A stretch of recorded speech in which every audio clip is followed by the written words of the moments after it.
नमस्कार। संतोष की रिपोर्ट में आप सबों का स्वागत है।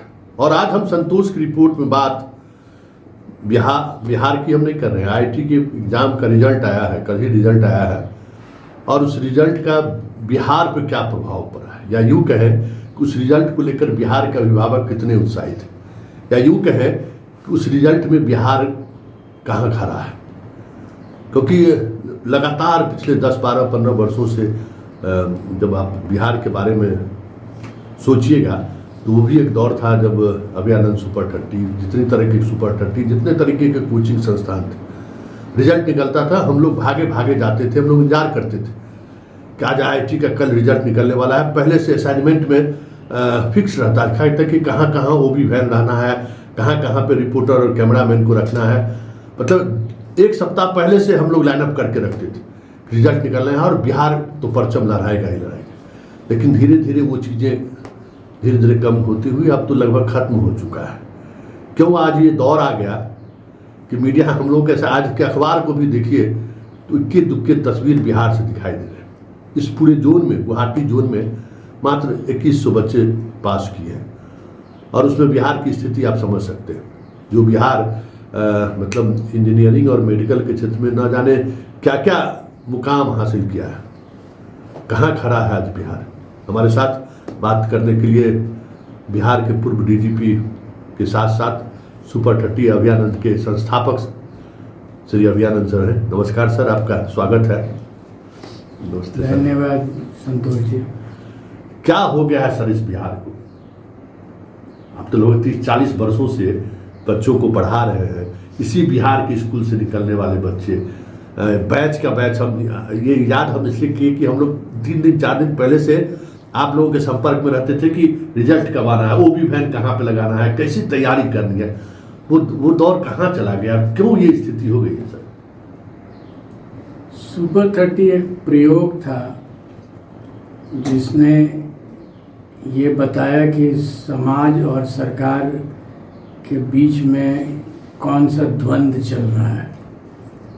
समाज ने एक प्रयास किया था कि जो काम सरकार का है उसको कर दे समाज के माध्यम से, और धीरे धीरे वो प्रयोग भी अब बहुत सफल होता हुआ नहीं दिख रहा है। उसमें से ही एक बच्चा जो उस सफलता की कहानी गढ़ा है, आप इस रिपोर्ट में शायद दिखा रहे हैं। हाँ, दिखा रहे। अभिषेक नाम है, एक बहुत ही पिछड़े समाज से आता है जी। अब वो पूरा रिपोर्ट दिखाएंगे इस कार्यक्रम के दौरान कि किस तरीके से अभिषेक वो एक आइडियल है, और बिहार को बदलने पर की सोच रखने वाले लोग अभिषेक पर रिसर्च भी कर सकते हैं। एक बेगूसराय के एक ऐसे गांव से वो निकला जो कभी पटना नहीं दिखा था, बेगूसराय से बाहर कभी गया ही नहीं, और वो सुपर 30 के एग्जामिनेशन के माध्यम से ये इनके पास पहुंचा, फिर वो आईआईटी कंप्लीट किया है। वो तो एक सफ़र है, उस पर तो चर्चा करेंगे। इस पूरे कार्यक्रम का थीम भी वही है कि कैसे गांव के बच्चे में अभी भी वो टैलेंट है जिसको निखारा जाए तो हम फिर पुराने दौर में गुजर सकते हैं। सर, कोटा के सारी कोचिंग से एलएन फिजिक्स वाला क्या क्या है, सारे के दफ्तर यहाँ खुल चुके हैं, वही टीचर, वही पढ़ाने वाला सेटअप, फिर भी रिजल्ट नहीं दे पा रहा है। यही तो प्रश्न है संतोष जी कि क्यों नहीं हो पा रहा है रिजल्ट। रीज़न ये है कि आईआईटी ज्ञान अर्जन करा करके आप नहीं करा सकते हैं। उसमें अपने सोचने की शक्ति अगर डेवलप नहीं कराई जाए तो वो आईआईटी नहीं पहुंचेगा। आप अभिषेक ने जो कहा है आपके माइक पर, आप उसको सुनिए। सोचना सीखा उसने, और जो सोचवा नहीं सकते हैं वो आईआईटी पहुंचा भी नहीं सकते। पहले हम अभिषेक की ही कहानी हम आपको बताते, फिर हम उस पर चर्चा करेंगे कि कैसे एक बेगूसराय से एक साधारण से गांव से वो निकलता है, सुपर 30 के परीक्षा में पहले प्रखंड में पास करता है, फिर डिस्ट्रिक्ट, फिर वो पटना आता है। 2 वर्ष की कड़ी मेहनत के बाद वो अपने कैटेगरी में 1500 उसका रैंक है, ओवरऑल 3000 उसका रैंक है। किसी बेहतर आईआईटी में उसका दाखिला होगा। और अभी जो आप देख रहे हैं हमारे साथ, जो वीडियो देख रहे हैं कि किस तरीके के गांव की स्थिति, एक छोटी सी संकरी गली में उसका घर है, उसी से, और उसके माँ पिताजी खेत में काम करने वाले मजदूर हैं। मुश्किल से अभिषेक भी स्वयं खेत में काम करता था। अब जो देख रहे हैं वीडियो में सारी बातें देख रहे हैं, और जरा अभिषेक से ही पहले हम सुन लेते हैं कि अभिषेक इस मुकाम तक कैसे पहुंचा है, उसको पढ़ाई में कहाँ समस्या हुई, क्या क्या हुआ, फिर उनके पिता का क्या मानना है, क्योंकि एक खेतीहर समाज से आने वाला मुश्किल से 10 कट्ठा जमीन वाला व्यक्ति वो यहाँ से यहाँ तक पहुँचा कैसे, जरा अभिषेक की जुबानी ही सुन लेते हैं। माँ अपने बेटे अभिषेक की इस कामयाबी से इतनी खुश है कि इस कामयाबी को हम कैसे इजहार करें ये भी उसे समझ में नहीं आ रहा है। लेकिन कहें कि अब गांव में भी लोग इस तरीके की खुशी के मौके पर एक दूसरे को मिठाई खिलाने का रस्म खुशी व्यक्त करने की अदा है, इस बात की समझ अब गांव के आम लोगों में भी हो गया है, जो आप वीडियो में देख रहे हैं। यह है अभिषेक कुमार। कल IIT का रिजल्ट निकला है, उसी रिजल्ट में ये कम्पीट किया है। बेगूसराय से लगभग 11 किलोमीटर दूर एक गांव है खरमौली। इस गांव की आबादी में कुछ कुशवाहा जाति के लोग हैं, कुछ नाई है, कुछ दास है और कुछ शाह है। मतलब पिछड़ा और अति पिछड़ों का ये गांव है। गांव की गलियों को देखकर आप समझ सकते हैं कि गांव की क्या स्थिति है, कैसे गांव में लोग रह रहे हैं, किस तरीके का गांव है। अभिषेक की दादी और पिता को भी देखकर, उनकी माँ को भी आप देखकर महसूस कर रहे होंगे कि उनकी माली हालत क्या है। राम कुमार महतो पिता है। गांव में छोटी मोटी क्या कर सकते हैं आप, रोजगार के रूप में यही है कि गाय भैंस का दूध वो बेचकर परिवार का, बच्चों का भरण पोषण करते हैं। इनका बेटा अभिषेक उसी गांव के स्कूल से 10वीं पास किया और फिर वो सुपर 30 अभियानंद के कोचिंग संस्थानों में प्रवेश को लेकर आयोजित परीक्षा में शामिल हुआ और वो तीसरा, मतलब प्रखंड स्तर पर, जिला स्तर पर, फिर राज्य स्तर पर जो परीक्षाएं आयोजित होती हैं उसमें सफल होने के बाद वो सुपर 30 अभियानंद जी के कोचिंग में पहुंचता है। उससे पहले वो बेगूसराय के अपने गांव से भी बाहर नहीं निकला था। परीक्षा, मैट्रिक के परीक्षा के समय भले वो अपने गांव से शहर के सेंटर पर वो आया था, उससे पहले वो गांव से बाहर भी नहीं निकला था और पटना आया और फिर 2 बरस के मेहनत के बाद आज ये IIT कम्पीट किया है, JEE मेंस कम्पीट किया है और जो रैंक है उस रैंक में खड़गपुर जैसे IIT में इन्हें CS मिल जाएगा, ये साफ दिख रहा है।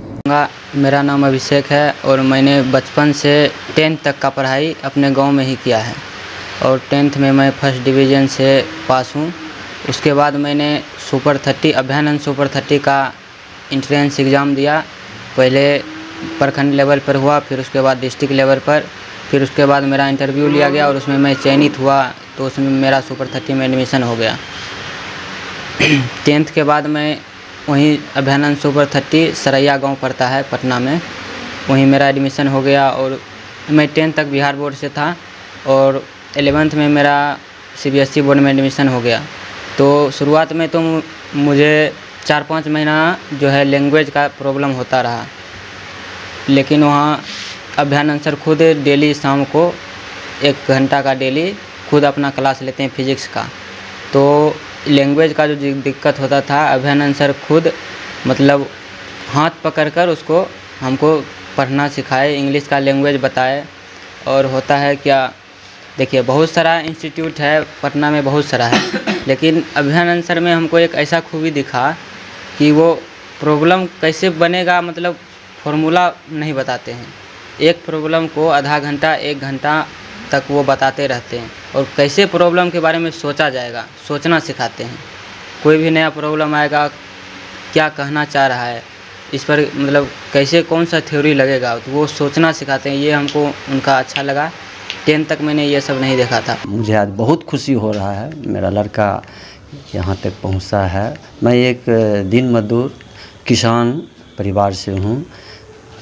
खेती गृहस्थी करके मवेशी 2-3 मवेशी पालकर मैं अपना जीवन यापन करता हूँ। मेरा बच्चा सुपर 30 में फॉर्म निकला था, वो फॉर्म भरा और अपना मेहनत से क्या कहते हैं सुपर 30 में एडमिशन कराया और वहीं से पढ़ाई लिखाई किया। मेरा तो इतना क्षमता नहीं था मैं लड़का का यहाँ तक लिखाई पढ़ाई करा सकूं। तो सुपर 30 के जितने भी सदस्यगण हैं मेरे तरफ से उन सभी सदस्यगण को कोटि कोटि नमन करता हूं। और विशेष रूप से मेरा बच्चा जी में अभी तक इस मुकाम पर आया है, इसके लिए सर्वप्रथम मैं अभिनंदन सर को मेरे तरफ से कोटि कोटि नमन करता हूं, जो कि आज मेरे बच्चे को इस मुकाम तक लाया है। उनका विशेष रूप से इस सुपर 30 में मेरे बच्चे को इस सफलता में उनका सबसे बड़ा योगदान है। तो आपने सुना कि कैसे अभिषेक, या देखिए अभिषेक आज के इस मेरे कार्यक्रम का एक थीम है जिसके सहारे हम बिहार को बदलने की बात सोच सकते हैं। अभिनंदन सर, इस तरीके के बच्चे आपके पास आए, IITian होना आपने, ये बड़ा बदलाव है। यही बदलाव है जो दशकों तक, मतलब सदियों सदी तक जो है पूरी उसकी पीढ़ी, उसका जनरेशन बदल गया। संतोष जी, ये बदलाव किसका फर्ज था करने का? ये जो लोग आज वोट मांगे चल रहे हैं, हाँ। कोई X पार्टी है, कोई Y पार्टी है, कोई Z पार्टी है। पिछले 75 साल में सभी पार्टियां आ चुकी हैं। सबों ने अपना अपना दल बना करके या दल समूह बना करके सरकार बना लिया और सरकार बना के कहा कि लाइए समाज आपकी समस्याओं का निदान मैं करता हूँ। खाक कर दिया उन्होंने निदान। अगर सरकार के भरोसे रह गया रहता अभिषेक, तो आज वो भी कुदाल पारता रहता वहाँ। जी, कह रहा है, अपने भी कह रहा था हमसे कि सर हमको दशहरा में मत जाने दीजिए, घर अपने पास रख लीजिए, क्योंकि अगर हम 10 दिन भी चले गए तो हम कुदाल पारने लगेंगे। और वो करता था ये काम। उसके लिए तो कोई नहीं खड़ा हुआ, और वो बहुत ही पिछड़े समाज का व्यक्ति है। हम अभी भी हम देखते हैं और स्मरण करते हैं, एक गंजी उसके पास हुआ करती थी, वही गंजी और एक शर्ट जो बहुत पुराना हुआ करता था, वो डेली पहन करके चला आता था क्लासरूम में। तो वो किसकी जवाबदेही थी? उसमें टैलेंट था। अंग्रेजी उसको नहीं आती थी, अंग्रेजी भी उसको सिखाते थे और अंग्रेजी भी पिकअप किया, फिजिक्स मैथ्स भी पिकअप किया, पूरी ताकत लगा दिया। ये जवाबदेही किसकी थी? उसमें सब टैलेंट था, और अगर नहीं उसको सुपर 30 मिलता तो आज वो कहीं अंधेरे में गुम हो गया रहता। किसकी जवाबदेही थी? जो लोग सरकार बना करके दिन भर राजनीति करेंगे, या समाज को मदद करके जो टैलेंटेड बच्चे हैं उनको ऊपर उठा के लाएंगे।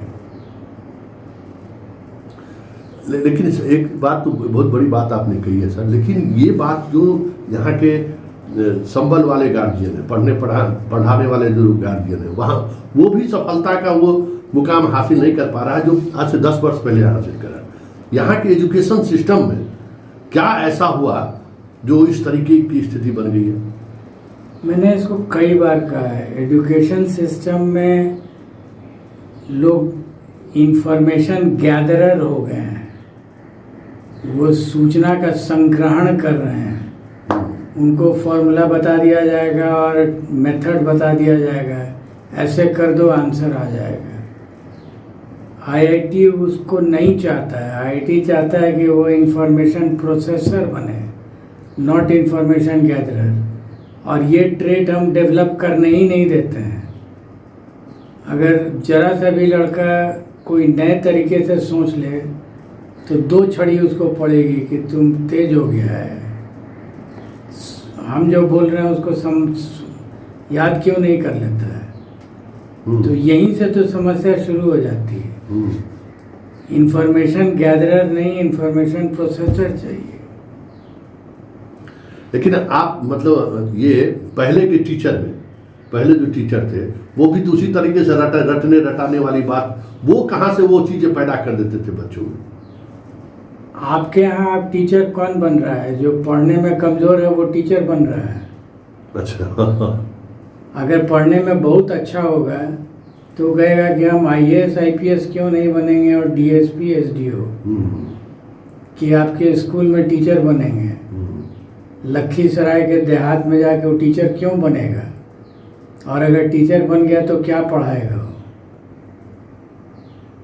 आप अपने समाज में अपने शिक्षकों को महत्व नहीं देते हैं। जिस चीज़ को आप महत्व नहीं दीजिएगा तो उससे जो आउटपुट मिलेगा वो साधारण मिलेगा। तो क्या हो सकता है, क्या करना चाहिए विभाग को?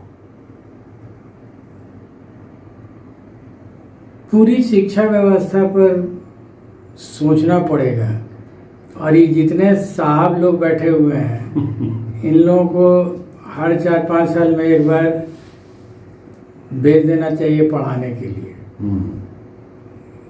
यहाँ ऑफिस में जो समय काटते हैं उससे बेहतर है कि जाके कहीं देहात में पढ़ा दें। और क्यों नहीं पढ़ाएंगे? समाज का उनका बच्चा है और वो टैलेंटेड है तो उसको हक नहीं है क्या इनकी बात सुनने का? और सारे टैलेंटेड वही जा रहे हैं। वही IAS IPS जो लोग बन रहे हैं वो लोग टैलेंटेड हैं तो चले जाएं। DM अगर एक दिन क्लास ही ले लेंगे तो क्या फ़र्क पड़ेगा? कौन चीज़ है जो वो 1 घंटा में कर देते जो क्लास में नहीं कर सकते हैं? And for that matter SP साहब, हमने इसको तजुर्बा करके देखा है। हम और हमारे साथ हमारे DM नालंदा ज़िले में हम लोग जाते थे, सप्ताह में 2 दिन 3 दिन क्लासरूम में चले जाते थे और क्लास लेते थे टीचर्स का। हमको याद है पहला दिन दोनों आदमी हम लोग गए, वर्नियर कैलिपर का प्रैक्टिकल हो रहा था और हमने टीचर्स हम नहीं आए थे, गायब थे बिना अटेंडेंस के। तो उस दौर में भी 1989 की बात कर रहे हैं। अच्छा। तो थाना प्रभारी पहुंच गए कि DMSP आए हुए हैं, तो वो चले गए जाके उनको लाने के लिए। जब वो आए और हमने कहा कि आपका क्लास आप नहीं आए थे, तो हम लोगों ने क्लास लिया है। वो किनारे हमको ले गए, इसे थाना प्रभारी को नहीं भेजना चाहिए था। मोहल्ला में लोग पूछने लगा है कि कौन चीज़ हो गया जो थाना ले जाना पड़ा। तो ये 1989 में भी बात हुई थी, बट उससे हमने इसको बुरा नहीं लिया था। लेकिन उसके बाद टीचर्स आने लगे, प्रैक्टिकल क्लासेस होने लगा, फायदा हुआ है। मतलब आज पढ़ाने वाले लोग वो हैं जो सबसे औसत दर्जे के स्टूडेंट, उनसे आप क्या उम्मीद कर सकते हैं? ये एक बड़ी बात आपने कह दी। सही बात है। आप हिसाब देखिए ना कि जो आपके टीचर्स हैं उनका कहीं नहीं जॉब मिलता है तो टीचर बन जा रहा है। बहुत कम है जो बहुत शौक से टीचर्स बनते हैं, और जो शौक से टीचर्स बनते हैं वो अच्छा करते हैं। तो ये माने बाकी दूसरे कंट्री में तो शिक्षकों को सबसे ज़्यादा सम्मान है, विश्वविद्यालय प्रोफेसर हो। हमने एक दिन देखा YouTube पर, एक विजिटर गया हुआ था चाइना में, उसने अपने गाइड से पूछा कि show me your best factory, और अगले दिन उसको उसने स्कूल में पहुंचा दिया। बताइए। कहा कि ये हमारा बेस्ट फैक्ट्री है। ऑब्वियसली ह्यूमन रिसोर्सेज वहीं पर बन रहा है, तो उस कंट्री का बेस्ट फैक्ट्री तो वही होगा। यहाँ वो कोई कंपनी नहीं है, कोई फैक्ट्री नहीं है। यहाँ पर अगर है भी तो आपका गाइड जो है वो किसी जर्मन को जो आकर के इंडिया घूमना चाहता है उसको कहे कि हमको अपना बेस्ट फैक्ट्री दिखाइए, हम श्योर हैं कि उसको स्कूल तो नहीं पहुँचाने वाला है। यही फर्क है, यही फर्क। और इसलिए हम जहाँ जहाँ थे आज और कहाँ आ गए उसके पीछे सबसे बड़ी वजह वही है। सही बात है। आपका ह्यूमन रिसोर्सेज ही नहीं, जो आपका बच्चा है वो अगर अपना सोच नहीं सकता है तो क्या करेगा वो इंफॉर्मेशन को लेगा टीचर से और पास ऑन कर देगा आगे। तो बेस्ट ट्रांसमिशन भी होगा, उसमें भी if there is no loss तब भी कोई नई चीज़ तो नहीं क्रिएट हुई। बच्चा को तो इस तरह का बनाइए कि वो कोई नई चीज़ क्रिएट कर सके, जिसका कोई यहाँ स्पेस ही नहीं, कॉन्सेप्ट ही नहीं है। कॉन्सेप्ट ही नहीं। चलिए, चलते चलते बहुत सारी बातें ऐसी है, लेकिन संकेत के तौर पर जो बहुत सबसे बड़ी बात इन्होंने कही है कि ह्यूमन रिसोर्स पर हमारा कोई ध्यान ही नहीं है। हाँ, बिहार इस रिसोर्स को लेकर शुरुआती दिनों से ही, जब से बिहार की कल्पना हुई होगी, बिहार के बारे में लोग सोच रहे होंगे, पाटलिपुत्र के दौर से सही, हम लोग ह्यूमन रिसोर्स पर सबसे ज़्यादा फोकस करते थे। आज के तारीख में भी अपने बच्चों को पढ़ाने में जितनी राशि, जितना समय, जितना एफर्ट बिहार के अभिभावक लगाते हैं, हमें नहीं लगता है कि सर किसी दूसरे राज्य के अभिभावक लगाते हैं, फिर भी रिजल्ट नहीं है, रिजल्ट नहीं मिल रहा है सर। ये बहुत, अभी भी बच्चों को पढ़ाने के लिए बिहार के गार्जियन, मतलब समझिए कि बर्तन धोने वाली माँ से लेके किसी तरह से हम अपने बच्चों को पढ़ा दें, ये जो है ना कंसेप्ट, भाई हमको पढ़ाना है, लेकिन रिजल्ट कुछ नहीं। आप अभिषेक की ही कहानी में देखिएगा, हैंड टू माउथ है वो। अपने भी लग करके खेती कर दे रहा है, पिताजी को उसने मदद की है खेती में, उसके बाद बचता क्या है? कुछ नहीं, लेकिन जान लगाए हुए कि बच्चा पढ़ जाएगा, अगर आईटी पहुंच जाएगा तो जिंदगी बन जाएगी। इतनी समझदारी है। वही ना, यहाँ अभी देखिए ना कि वही छोटा छोटा दुकान कर चलाने वाला लोग, सफाई कर्मचारी, वो लोग, उन लोगों तक में ये बात है कि हमारी पूरी जो है ना जनरेशन बदल जाएगा अगर हमारा बच्चा पढ़े। लेकिन आउटकम रिजल्ट जो है, एक चलते चलते आखिरी सवाल सर कि क्या करना चाहिए सरकार? 50,000 करोड़ रुपया लोग शिक्षा पर सरकार के, सबसे बड़ा बजट रहता है सरकार का। राजनीति का खेल खेलना चाहिए,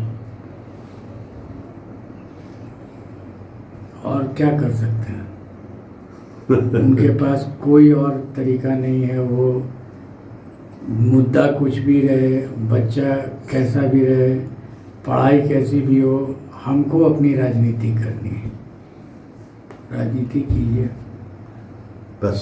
चलिए, सर बहुत सारी बातें, बहुत कुछ कह दिया इन्होंने, लेकिन सबसे बड़ी बात है कि बिहार कैसे अभिभावक जो अपना सब कुछ अपने बच्चों के डेवलपमेंट पर निछावर करने को तैयार है। बहुत सारे गार्जियन तो ज़मीन बेच तक के पढ़ा देता है लोग बच्चों को, शरीर बेच के बाद। लेकिन जब माहौल नहीं रहेगा, परिस्थिति नहीं रहेगी, जब शिक्षक नहीं रहेंगे, तो फिर इतने एफर्ट के बावजूद भी बच्चे कैसे IIT, IIM या नीट कम्पीट कर पाएंगे? ये एक बड़ा सवाल है। बिहार जहाँ खड़ा है, जिस मुहाने पर खड़ा है, हमें लगता है कि बिहार के अभिभावकों को सोचने की जरूरत है। क्योंकि अभिषेक जैसा लड़का, सही कहिए कि वो अगर ईश्वरवादी आप हैं तो भाग उसका साथ दिया जो यहाँ पहुँच गया। और ऐसे लाखों अभिषेक जो अभी हमारे कहीं होटल में बर्तन धो रहा होगा, कहीं चाय पिला रहा होगा, कहीं टमटम चला रहा होगा, कहीं खेत जोत रहा होगा, कहीं किसी के घर में बर्तन धो रहा होगा, पोछा लगा रहा होगा। कोई टैलेंट है लेकिन वो निखर नहीं पा रहा है।